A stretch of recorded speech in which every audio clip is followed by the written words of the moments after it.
கவர்ச்சியால தான் ஆட்சிக்கு வந்தீங்கன்னு என்ன பார்த்து சொல்றாங்க அப்படின்னு முதலமைச்சருக்கு சிஎம் சாருக்கு கோவம் வருது. சரி, கவர்ச்சியில் ஜெயிக்காம நீங்க எதை வச்சு ஜெயிச்சீங்க சொல்லுங்க பாப்போம். இன்று திராவிட முன்னேற்ற கழகத்தினுடைய திமுக என்ற ஒரு தீய சக்தியை அழித்தார் விஜய். அதற்கு முக்கிய காரணம் என்ன என்று கேட்டால், இந்த உதயநிதி என்பவரை முதலமைச்சராக்க வேண்டும் என்று நினைத்தார். அங்கதான் எல்லாரும் கட் பண்ணி விட்டாங்க. சொல்லக்கூடிய இந்து ரிலீஜியஸ் என்டோமெண்ட் போர்டுடைய மினிஸ்டருடைய பின்னணி அவங்க அம்மா சமையல்காரங்க. அந்த சமையல்காரனுடைய அம்மா கிட்ட ஒரு 4 நாள் முன்னாடி விஜய் பேசினாராம். பேசிட்டு நீ சமையல் போகாதீங்க, உங்க பையன் மந்திரி ஆயிட்டான். இல்ல என்னுடைய தொழில் நான் செஞ்சு இருப்பேன். சோ அதெல்லாம் பாராட்ட விஷயம். கருணாநிதி பண்ணுவாரா, ஸ்டாலின் பண்ணுவாரா? மேபி புரிஞ்சுக்கிட்டதுனாலதான் ராகுல் காந்தி அவர்களுக்கு வந்து ஆதரவு கொடுக்கிற விதமா இன்னைக்கு காங்கிரஸ் கூட கூட்டணி வச்சிருக்காங்கன்னு நம்ம எடுத்துக்கலாமா? இல்லம்மா, இவர் திமுக எங்கேயும் உள்ள ஜகா வாங்க கூடாதுன்னு இப்ப தடுக்கிறார். அது வேஷ்டம், அதுவும் அரசியல் தான். அவரையும் நான் பாராட்டுகிறேன். ஆனா அதே சமயத்துல ஒரு கால் எடுத்து வைக்கும் பொழுது ஜாகிரதையா இருக்கு. அங்க பள்ளம் இருக்குன்னு நான் சொல்றேன். நீ பள்ளம் இல்லைங்கிறத நிரூபிக்க வேண்டியது ரபீனானுடைய பொறுப்பு, விஜயனுடைய பொறுப்பு, உங்களுடைய முதலாளி பொறுப்பு, என் பொறுப்பு இல்லை. அங்க பள்ளம் இருக்கு சார் சொல்ற இண்டிகேட் பண்றோம். அப்ப அதிமுக அப்படின்ற கட்சி இனிமே வந்து உருவே எடுக்காது, அதிமுக இனிமே தாதைக்கால கரைஞ்சு போகும் அப்படின்ற ஒரு பிம்பத்தை தொடர்ந்து தமிழ்நாட்டுல கட்டமைச்சுக்கிட்டு இருக்காங்க. இதை எப்படி பாக்குறீங்க? இது உண்மையாக இருக்கலாம். ஆனால் அரசியல் ரீதியாக பார்த்தால் எந்த கட்சி எங்க குதிரை பேரன்னுட்டு ஒரு கட்டமைப்பையும் பொதுமக்களிடையே ஒரு நெகட்டிவ் ப்ராபகண்டா அபவுட் விஜய் செய்து வருகிறார்கள். அதிமுக திமுக உள்பட தமிழகத்தில் அதிமுக என்ற போர்வையில் தமிழ் வெற்றி கழகத்தில் வந்தார்களே ஆனால் it may go against Vijay also at a later date. Mamata Banerjee கிட்ட போய் மம்தா பானர்ஜி ஒரு கலர் மாத்திருந்து இப்போ தொல்லை கொடுக்குறாங்க பாருங்க அந்த அம்மாக்கு. அந்த மாதிரி இவங்க ஏடிஎம்கே காரெல்லாம் அப்புறம் தொல்லை கொடுத்தா அப்படி. அதை தவிர இன்னொரு விஷயம் உங்களுக்கு சொல்றேன் எக்ஸ்போஸ் நேயர்களுக்கு. இன்னைக்கு ஸ்டாலின் அந்த 36 கமிட்டி போட்டுட்டு 2 லட்சம் அப்ளிகேஷன் வந்திருக்குது, இமெயில்ல வந்திருக்குதுன்னா சொல்றாங்களே, அதுல ஒரே ஒரு கருத்து, சபரீசன் மூலமாகவும் பெண் நிறுவனம் மூலமாகத்தான் திமுக தோற்றது என்று சொல்லுகிறார்கள். எனக்கு தெரிஞ்ச ஒரு திமுக முக்கிய தலைவர் சொல்றாரு, நாங்க அதிமுக 50% எடுத்துட்டோம், அதனாலதான் எங்களுடைய ஐடியாலஜி போயிடுச்சு, நாங்க தோத்து போயிட்டோம் சொல்றோம்.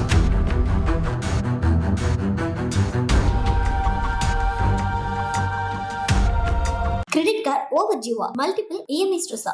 இனி ஒரே இஎம்ஐல ஈஸியா மேனேஜ் பண்ணலாம். Power of one EMI. ஐயா, இப்போ எம்பி சீட் வந்து கொடுத்திருக்காங்க காங்கிரஸ்க்கு அப்படின்னா இப்போ ஒரு பெரிய கேள்வி எழுந்திருக்குது. என்ன அப்படின்னா, இந்தியா கூட்டணியிலையும் தாவேகா இடம் பெறுமா அப்படின்றதே பெரிய கேள்வி எழுந்திருக்குது. அவர் சேர மாட்டார்னு தான் நினைக்கிறேன். ஏன்னா டிஎம்கே இன்னும் பாட்டா இருக்கு. டிஎம்கே வெளில வந்தேன்னு சொல்லவே இல்லையே. டிஎம்கே இப்போ ஒரு ஸ்பேஸ் காலி பண்ணாதான் இன்னொரு ஸ்பேஸ்ல வர முடியும். அதுல நீங்க ஸ்பேஸ் காலி பண்ணாத இருக்கிறதுனால still they are with India alliance தானே சொல்லணும். இன்னைக்கு அவங்க ஏன் தெரியுமா சொல்லாத இருக்காங்க? அவங்க சொல்லாத திமுக தமிழ் வெற்றி கழகத்தை உள்ள நுழைக்க கூடாதுன்னு இவங்க அபிஷியலா வெளில. ஆனா ஒண்ணு அந்த இந்தி கூட்டணிங்கிறது செத்து போச்சு. நார்த் இந்தியாவில் இல்லவே இல்லை. இவர் போய் ஏன் சேர போறாரோ தெரியல. இந்தி கூட்டணி எப்படி நம்ம செத்து போச்சுன்னு சொல்லலாம். ஏன்னா நீங்க பாத்தீங்க அப்படின்னா, கடைசியா பிரதமர் தேர்தல் நடந்தப்பவே பாத்தீங்க அப்படின்னா பிரதமர் அவர்களுக்கு பெரும்பான்மை கிடைக்கல. அப்பவே நிதிஷ்குமார் அவர்களும் சந்திரசேகர் பாபு அவர்களும் தான் தொடர்ந்து ஆதரவு கொடுத்துதானே அங்க ஆட்சியே அமைஞ்சிருக்குது. அப்படின்றப்ப அந்த இடத்துல இந்தியா கூட்டணி ஸ்ட்ராங்கா தானே இருந்தது. எங்க நிதிஷ்குமார் யாரோட இருந்தாங்க? அப்போ இந்தி கூட்டணி நிறுவனரே போயிட்டாரு. சரத்பார் எங்க இருந்தாரு? சரத்பாருடைய நிலைமை என்ன? சரத்பார் எங்க இருந்தாரு? ஸ்டாலின் ஒண்டிதான் ஸ்டாலின் அவர்கள் தானே 2019 பிரைம் மினிஸ்டர் ஆயிட்டாரு ராகுல் காந்தி. அப்ப அதே சரத்பார் சொல்றாரு, அதே மம்தா பானர்ஜி சொல்றாங்க ராகுல் காந்தி வேண்டான்னு. அதனாலதான் அவங்களுக்கு மெஜாரிட்டி கிடைக்கல. அவங்களுக்குள்ள ஒற்றுமை இல்லையே. இதெல்லாம் விஜய் புரிந்து கொண்டு செல்ல வேணாம. வட இந்திய அரசியல் வேறு, தென்னிந்திய அரசியல் வேறு, தமிழ்நாடு அரசியல் வேறு. மேபி புரிஞ்சுக்கிட்டதுனாலதான் ராகுல் காந்தி அவர்களுக்கு ஆதரவு கொடுக்கிற விதமா இன்னைக்கு காங்கிரஸ் கூட கூட்டணி வச்சிருக்காங்கன்னு நம்ம எடுத்துக்கலாமா? இல்லம்மா, இவர் திமுக எங்கேயும் உள்ள ஜகா வாங்க கூடாதுன்னு இப்ப தடுக்கிறார். அது வேஷ்டம், அதுவும் அரசியல் தான். அவரையும் நான் பாராட்டுகிறேன். ஆனா அதே சமயத்துல நீங்க ஒரு கால் எடுத்து வைக்கும் பொழுது ஜாகிரதையா இருக்கு. அங்க பள்ளம் இருக்குன்னு நான் சொல்றேன். நீ பள்ளம் இல்லைங்கிறத நிரூபிக்க வேண்டியது ரபீனானுடைய பொறுப்பு, விஜயனுடைய பொறுப்பு, உங்களுடைய முதலாளி பொறுப்பு, என் பொறுப்பு இல்லை. அங்க பள்ளம் இருக்கு சார் சொல்ற மாதிரி இண்டிகேட் பண்றோம். You have to find whether pallam is there or not. சரிங்களா? ஓகே. இப்போ நம்ம தொடர்ந்து ஒண்ணே we are ஒரு ஃபோர் வார்னிங். நீங்க கேர்ஃபுல்லா இருங்கன்னு சொல்றது அதோட சரி. அதனால ஒரு விதமான ஒரு எதிர்ப்பு வச்சுக்க கூடாது. இல்ல, ஒருவேளை இந்தியா கூட்டணியோட விஜய் அவர்கள் போறாங்க அப்படின்னா விஜய் அவர்களுக்கு பாஜக தொடர்ந்து நெருக்கடி கொடுக்கறதுக்கான வாய்ப்புகளும் உருவாகும் இல்லையா? அதுக்கெல்லாம் தயாரா இருப்பாரு. பிரைம் மினிஸ்டர் பார்த்துட்டு வந்துட்டாரு. பிரைம் மினிஸ்டர் பார்த்து 1/2 மணி நேரம் பார்த்திருக்காரு. நான் ஆர்ஜியப்படுத்தப்பட்ட செய்தியை சொல்லுகிறேன். அதனால அவருக்கெல்லாம் தெரியும் எங்க இடத்துல எது இருக்குதுன்னு தெரியும். அதோட ஆலோசகர்களும் இருக்காங்க இல்லையா சொல்றதுக்கு. ஐயா, நம்ம தொடர்ந்து வந்து திமுக தாவேகா பத்தி பேசிட்டு இருக்கோம். நீங்க எப்பவுமே வந்து தாவேகா அதிமுக ஆதரவாளராக தான் இருந்து நான் பார்த்திருக்கேன். சோ அதிமுக வந்து ஒரு தீய சக்தி தீஞ்ச சக்தி அப்படின்ற இல்ல தீஞ்ச சக்தி தீய சக்தின்னு விஜய் அவர்கள் மென்ஷன் பண்றாங்க இல்லையா? சரி, அப்ப அதிமுக அப்படின்ற கட்சி இனிமே வந்து உருவே எடுக்காது, அதிமுக இனிமே தாவேக்கால கரைஞ்சு போகும் அப்படின்ற ஒரு பிம்பத்தை தொடர்ந்து தமிழ்நாட்டுல கட்டமைச்சுக்கிட்டு இருக்காங்க. இதை எப்படி பாக்குறீங்க? அது உண்மையாக இருக்கலாம். ஆனால் அரசியல் ரீதியாக பார்த்தால் எந்த கட்சி எங்க இருக்கு வர இப்போ உங்களே ஒரு கேள்வி கேட்கிறேன். 1967 நான் சுதந்திர கட்சியும் ராஜாஜியும் அண்ணாதுரையும் காகிதம் இல்லத்தில் இருந்தபொழுது நான் அப்பொழுதிருந்து அரசியலை பார்த்து கொண்டு வருகிறேன். அப்போ காங்கிரஸ் அவுட் பண்ணார் ராஜாஜி, சி ராஜகோபாலாச்சாரி. 1967 முதல்ல அண்ணாவுடைய கவர்மெண்ட். அதுக்கப்புறம் இன்னைக்கு காங்கிரஸ் வந்திருக்காங்களே, காங்கிரஸ் உயிர் பெற இல்லையா? அது மாதிரி அண்ணா திமுக உயிர் பெறும், உயிர் பெறாம போகும். 57 வருஷம் கழிச்சு காங்கிரஸ் காட் லைஃப். அதே மாதிரி 10 வருஷம் இருக்கு யார் வேணாங்க. அது இப்போ டிவிடி தினகரன் கிட்ட ஆர்கே நகர்ல டிஎம்கே தோத்து போச்சு, டெபாசிட் போச்சு. ஆனா 2 வருஷத்துல பவர். அந்த மாதிரி அண்ணா திமுக ஒரு அரசியல் இயக்கத்தை யாரா இருந்தாலும் சரி, ஒரு அரசியல் இயக்கம் எப்படி தாவேகா வந்து 2.5 வருஷத்துல ஆட்சிக்கு வந்தது, ஏன் இன்னொருத்த வந்து 20 வருஷம் கழிச்சு ஆட்சி வந்தா, அதெல்லாம் கொஞ்சம் அனலைஸ் பண்ணி பாத்தீங்கன்னா உங்களுக்கு விஷயம் புரிஞ்சிடும். அதிமுகவுக்கு நான் சப்போர்ட்டரா சொல்ல, அதிமுகவும் விஜயும் சேர்ந்து இருந்தால் தமிழகத்தில் ஒரு வெற்றி 234 230 சீட் கிடைச்சிருக்கோம் தான் என்னுடைய கருத்து. அன்னைக்கு இருந்த கள நிலவரம் வேற, இன்னைக்கு இருக்கக்கூடிய நீங்க சொன்ன மாதிரி 1967 இருந்த கள நிலவரம் வேறையா இருந்திருக்கும். இன்னைக்கு இருக்கிற கள நிலவரம் வேறையாலையா இருக்குது. இப்ப தாவேக்கால ஒட்டு மொத்தமா அதிமுக கரைஞ்சு போகுமோ அப்படின்ற ஒரு பயமும் அச்சமும் தானே இங்க நிறைய பேர் மத்தியில இருக்கு. அப்படி பார்க்க போனீங்கன்னு வச்சுங்க, அந்த மாதிரி இருக்காதுன்னு தான் என்னுடைய அபிப்பிராயம். அதற்கு விஜய் வழி கொடுக்க மாட்டார் என்பதும் எனக்கு தெரியும். ஏன்னா குதிரை பேரன்னுட்டு ஒரு கட்டமைப்பையும் பொதுமக்களிடையே ஒரு நெகட்டிவ் ப்ராபகண்டா அபவுட் விஜயம் செய்து வருகிறார்கள், அதிமுக திமுக உள்பட. சின்ன உதாரணம் சொல்றேன். நீங்களும் பத்திரிகை படிக்கிறீங்க, டெலிவிஷன் பாக்குறீங்க. நான் அரசியல்ல ஆழ்ந்து டீப்பா போய் அனலைஸ் பண்ணிட்டு இந்த ஒவ்வொரு ரத்தமும் அரசியல் பேசுவேன் கிட்ட. 1977 இருந்து ஏமா மம்தா பானர்ஜிக்கான கதி அதிமுக இருக்குதா இல்லையா? இப்போ மம்தா பானர்ஜியுடைய 50 எம்எல்ஏக்கள்லாம் இப்ப பாஜக சேரத்துக்கு தயாரா இருக்காங்களா இல்லையா? அந்த 50 எம்எல்ஏக்கள்ல கம்யூனிஸ்ட் எம்பிகள் 40 பேர் 38 பேருங்கிறாங்க. ஆக மொத்தம் தமிழகத்தில் அதிமுக என்ற போர்வையில் தமிழ் வெற்றி கழகத்தில் வந்தார்களே ஆனால் அதே ஒரு குறிப்பு it may go against Vijay also at a later date. எப்படி சிபிஎம் வந்து மம்தா பானர்ஜி கிட்ட போய் மம்தா பானர்ஜி ஒரு கலர் மாத்திருந்து இப்போ தொல்லை கொடுக்குறாங்க பாருங்க அந்த அம்மாக்கு. அந்த மாதிரி இவங்க ஏடிஎம்கே காரெல்லாம் அப்புறம் தொல்லை கொடுத்தா அப்படி. அதை தவிர இன்னொரு விஷயம் உங்களுக்கு சொல்றேன் எக்ஸ்போஸ் நேயர்களுக்கு. இன்னைக்கு ஸ்டாலின் அந்த 36 கமிட்டி போட்டுட்டு 2 லட்சம் அப்ளிகேஷன் வந்திருக்குது, இமெயில்ல வந்திருக்குதுன்னு சொல்றாங்களே, அதுல ஒரே ஒரு கருத்து, சபரீசன் மூலமாகவும் பெண் நிறுவனம் மூலமாகத்தான் திமுக தோற்றது என்று சொல்லுகிறார்கள். அதே மாதிரி எனக்கு தெரிஞ்ச ஒரு திமுக முக்கிய தலைவர் சொல்றாரு, நாங்க வந்து அதிமுகல இருந்து 50% எடுத்துட்டோம், அதனாலதான் எங்களுடைய ஐடியாலஜி போயிடுச்சு, நாங்க தோத்து போயிட்டோம்னு சொல்றேன். அந்த மாதிரி சூழ்நிலை விஜய்க்கு வரக்கூடாது. நீங்க எல்லாருமே ஏடிஎம்கே எடுத்துன்னு வச்சுக்க, நாளைக்கு தாவேக்காங்கிற பேர் வந்து டிவி டி ஏடிஎம்கே மாத்திடலாம்ல. So you should be careful on this political interest.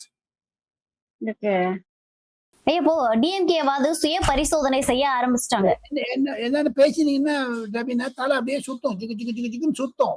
அரசியல் என்பது ஒரு 360 டிகிரி இருக்கக்கூடிய சூழ்நிலையில் பார்த்துதான் நிலைமை எடுக்க வேண்டும். எது இருப்பினும் விஜய் வந்து தமிழ் வெற்றி கழகத்தில் விஜய் இண்டி கூட்டணியில் சேர மாட்டார் என்பதுதான் என்னுடைய கருத்து. நாளைக்கு சேர்ந்தாலும் சேர்ந்துள்ளோம். அது ஏன்னா இப்ப பாருங்க, பக்கத்து ஊர்ல சதீஷனுடைய ஸ்வேரிங் செரமனிக்கு அவர் போகல, நேற்று டிகே சிவகுமார் செரமனிக்கு போகல. அவங்க கூப்பிடலன்னு சொல்லுவாங்க, அது வேற விஷயம். ஆனா நீங்க போது எப்படி இவர் வந்து பி சிதம்பரமும் அந்த சோழங்கரும் பார்த்துட்டு இருந்தா ராஜ்யசபா சீட் கொடுத்துட முடியுமா? ஆனா ராஜ்யசபா சீட்டினுடைய உண்மையான வேட்பாளர் யாருன்னு கேட்டீங்கன்னா நல்லா இருக்கும், அதுதான் பிரவீன் சக்கரவர்த்தி. அவர் தான் ராகுல் காந்திக்கும் இழிப்பை கொண்டாரு. சோ அதுக்கு வாழ்த்துக்கள். அது ஒரு 1.5 வருஷம் பதவி தான். ஆனா அப்புறம் அவருக்கு 6 வருஷம் திருப்பி கொடுத்துருவாங்க. ஆக மொத்தம் 7.5 வருஷம் அவர் இருக்க போறாரு. ஒன்னொன்னு கேட்கிறேன், தமிழ் வெற்றி கழகத்திற்காக உழைத்த பல ஊழியர்கள் நடுவே ஏன் அவங்களுக்கு ராஜ்யசபா கொடுக்கல? எதுக்கு காங்கிரஸ் கொடுக்கிறாரு இவரு?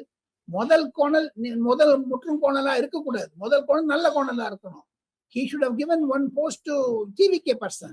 அடுத்து வரும்போது சொல்லியிருக்கலாம். ஆனா ப்ரெஷர், வழுத்தம். 2 மந்திரியா இருக்காங்க கூட. அந்த ஒரு மந்திரி சொல்றாரு, விஜய்க்கு எதிர்த்தே சொல்றாரு, சீஃப் மினிஸ்டர் வந்து வைஸ் சான்சலர் கூட இந்த விஸ்வநாதன் கல்வி அமைச்சர் சொல்றாரு. அது தப்பு. இந்த கூட்டணி ஆட்சியில் இது மாதிரி ஒரு பிம்பங்கள் வளரத்தான் வளரும். அதை பொறுத்து கொள்ள வேண்டியது விஜயனுடைய ஒரு தன்மை, பெருந்தன்மை. அது ஒரு போக்கு. இது நேச்சர் ஆஃப் ஹிஸ் ஜாப். கண்டிப்பா கண்டிப்பா அவங்க எல்லாத்தையும் யோசிச்சுதான் முடிவு எடுக்கிறாங்க முதலமைச்சர் விஜய் அவர்கள், நான் நினைக்கிறேன் சார். ஏன்னா ஆரம்பத்துல இருந்து அவங்க இந்த சும்மா வெறுமைக்கான வந்து புகழ்படுறதுக்காக நான் வரல. விஜய்க்கு going wrong. இந்த இடத்துல தப்பா நடக்குது, நீ தப்பு. கண்டிப்பா ரபீனாவை ராஜகோபால் பைத்தியக்காரன் சொல்லுங்க, பரவாயில்ல எனக்கு. பட் இருந்தாலும் இது ஒரு எச்சரிக்கை தான். அது ஊழியர்கள் புரிந்து கொள்வார்கள். இல்ல உங்களை போன்ற மூத்த பத்திரிகையாளர்களுடைய அறிவுரையெல்லாம் கண்டிப்பா எல்லாருக்கும் தேவையான ஒரு விஷயம் தான். அவர் வந்து 1 கோடியே 80 லட்சம் ஓட்டு வாங்கியிருக்காரு. அது வேற விஷயம். அவருக்கு இருக்கக்கூடிய பெருமை என்பது தனி. அவர் சொன்னது ஒரே ஒரு விஜய் இசம்னா என்னன்னு கேட்டீங்களே, நான் சொல்றேன். இன்று திராவிட முன்னேற்ற கழகத்தினுடைய திமுக என்ற ஒரு தீய சக்தியை அழித்தார் விஜய். அதற்கு முக்கிய காரணம் என்ன என்று கேட்டால், இந்த உதயநிதி என்பவரை முதலமைச்சராக்க வேண்டும் என்று நினைத்தார். அங்கதான் எல்லாரும் கட் பண்ணி விட்டாங்க. அதை தவிர நான் எதுக்கு அவர் மேல அட்ராக்ஷன் ஆனேன்னு கேட்டீங்கன்னா, நான் பசியுடன் இருந்தேன், ஏழ்மையை நான் பார்த்திருக்கேன்னு சொன்னார். அதே ஏழ்மை நான் பார்த்திருக்கேன். இன்னைக்கு டெல்லியில எவ்வளவு பேர் சாதிக்கிறது சொன்னா, இன்னைக்கு ஒரு குறைஞ்சது டாப் லீடர்ஸை பார்க்க முடியுது. 45 வருஷம் நான் பார்லிமெண்ட் கவர் பண்ணேன்னா அது இருக்கக்கூடிய ஒரு மகிமை என்பது அதை நான் பிளாங்க எழுதுகிறேன். I am very happy about it. அதுக்காக சொல்ல வரேன். அவர் பசினால தான் இருக்காரு. 20 வருஷத்துக்கு முன்னாடி அவங்க அம்மா கட்டுரையும் நான் பார்த்தேன் ஒரு பத்திரிகையில. அதை தவிர ரமேஷ் சொல்லக்கூடிய இந்து ரிலீஜியஸ் என்டோமெண்ட் போர்டுடைய மினிஸ்டருடைய பின்னணி, அவங்க அம்மா சமையல்காரங்க. அந்த சமையல்காரனுடைய அம்மா கிட்ட ஒரு 4 நாள் முன்னாடி விஜய் பேசினாராம். பேசிட்டு, நீ சமையல் போகாதீங்க, உங்க பையன் மந்திரி ஆயிட்டான். இல்ல என்னுடைய தொழில் நான் செஞ்சு இருப்பேன்னு. சோ அதெல்லாம் பாராட்ட விஷயம் வேண்டிய ஒரு ஏழை. கண்டிப்பா அதே மாதிரிதான் சுவேந்து அதிகாரி என்று சொல்லக்கூடிய மேற்கு வங்காளத்தினுடைய முதலமைச்சர் தன்னுடைய கேபினெட்ல ஒரு பாத்திரம் தேய்க்கிறவங்களை போய் பண்ணிருக்காங்க. அது கருணாநிதி பண்ணுவாரா, ஸ்டாலின் பண்ணுவாரா? உதயநிதியா பண்றாங்க. சில்வர் ஸ்பூன்ல பீட் பண்ணவங்களுக்கு எல்லாம் கொடுக்குறாங்களா? அது எப்படி? அதுதான் ஒரு வித்தியாசம். அதனாலதான் பொதுமக்கள் இந்த விஜய் இன்னும் 10 வருஷம் வச்சுப்பாங்க, 15 வருஷம் வச்சுப்பாங்க. கண்டிப்பாயா. இறுதியா ஒரே ஒரு கேள்வி ஐயா. திமுக வந்து அவங்கள வந்து சுய பரிசோதனை செய்ய ஆரம்பிச்சிட்டாங்க. ஜென்சி கிட்ஸை மீட் பண்றதா இருக்கட்டும், இந்த மாதிரி மீட்டிங் நிகழ்த்துறதா இருக்கட்டும், இல்லைன்னா வந்து இன்ஸ்டாகிராம், இந்த மாதிரி விஜய் அவர்கள் என்ன மாதிரியான தேர்தல் அணுகுமுறை எல்லாம் எடுத்தாங்களோ அதெல்லாம் வந்து டிஎம்கே சுய பரிசோதனை பண்ண ஆரம்பிச்சிட்டாங்க. ஆனா ஏடிஎம்கே இன்னும் அந்த சைடே போகலையே, நம்ம ஏன் தோத்தோம், நம்ம ஏன் இன்னைக்கு வீழ்ந்திருக்கோம் அப்படின்ற ஒரு சுய பரிசோதனையே செய்யாம இருக்காங்களா? பண்ணுவாங்கம்மா. அதுக்குன்னு ஒவ்வொரு சமயம் இருக்குது. அதுக்குன்னு ஒரு டைம் அண்ட் ஃபேக்டர்ஸ் வருது. அவங்க பண்ணுவாங்க, நிச்சயம் பண்ணுவாங்க. பண்ணாத இருக்க மாட்டாங்க. எல்லா பொது கட்சியும் பண்ணுவாங்க. அரசியல் கட்சி பண்ண வேண்டியது. பண்ணலைன்னா கூட அவங்க இன்னும் அந்த தோல்வியிலிருந்து எழுந்துக்கவே இல்லையே. அடிமேல் அடி விழுந்து கொண்டிருக்குல்ல. ஸோ தேர் மஸ்ட் பி ஒரு கான்சென்ட்ரேட் பண்ணுவாங்க. இப்ப பாருங்க, கட்சியை வளர்க்கணும்ட்டு 27 எம்எல்ஏ திருப்பி கொண்டு வந்துட்டாரு உள்ள. அவங்களும் இப்ப என்ன, அவங்களுடைய ஃபியூச்சர் என்னன்னு பார்க்கலாம். அதுக்கப்புறம் தான் இந்த பண்ணுவாங்க. பொதுமக்களே அவருக்கு விரோதமாக இருப்பதும் அது ஒரு ஃபேக்டர் டு பி கன்சிடர்ட் தான் என்னுடைய கருத்து. சரியான ஆளுமை இல்லையா அதிமுகல? அவர் 40 வருஷம் பழகி இருக்காரு. 3 தடவை மந்திரியா இருந்திருக்காரு. சீஃப் மினிஸ்டர் 4 வருஷம் இருந்திருக்காரு. அவருக்குன்னு ஒரு இன்னல்கள் இருக்கிறதான் இருக்கும். ஒரு நாளைக்கு நல்ல பேக்ரவுண்ட், ஒரு நாள் வெளியே வந்தாலும் வரலாம். அதுக்கு யாருமே ஜோசியம் கூட பார்க்க முடியாது இந்த அரசியலுடைய ஜாதகத்துல பாத்தீங்க. காரணம் என்ன என்று கேட்டால், தடால் ஒரு கட்சி வரும், தடால் கட்சி போயிடும். ஆக மொத்தம் அண்ணா திமுகவை ஒதுக்கி விட முடியாது என்பதுதான் என்னுடைய கருத்து. எந்த கட்சியும் ஒதுக்க முடியாது. இப்ப தேமுதிக கூட விஜயகாந்த் போன அப்புறம் பாருங்க, அந்த ஆளு ஒரு எம்பி ஆயிட்டாங்க. அந்த அம்மா தம்பி, அவங்க அம்மாவே எம்எல்ஏ ஆயிட்டாங்க. அவங்களே சொல்றாங்க, எனக்கு துணை முதலமைச்சர் பதவி கிடைத்திருக்கும் அப்படின்னு. சோ ஆக மொத்தம் எந்த கட்சி any time it can crop up, it can die also. அதனால அதிமுக ஒதுக்கப்பட முடியாது என்பதுதான் என்னுடைய கருத்து. சூப்பர். தொடர்ந்து மீண்டும் ஒரு நேர்காணல சந்திக்கலாம். நன்றி ஐயா. கிரெடிட் கார்டு ஓவர் ஜீவா மல்டிபிள் இஎம்ஐ ஸ்ட்ரெஸ். இனி ஒரே இஎம்ஐல ஈஸியா மேனேஜ் பண்ணலாம். Power of one EMI.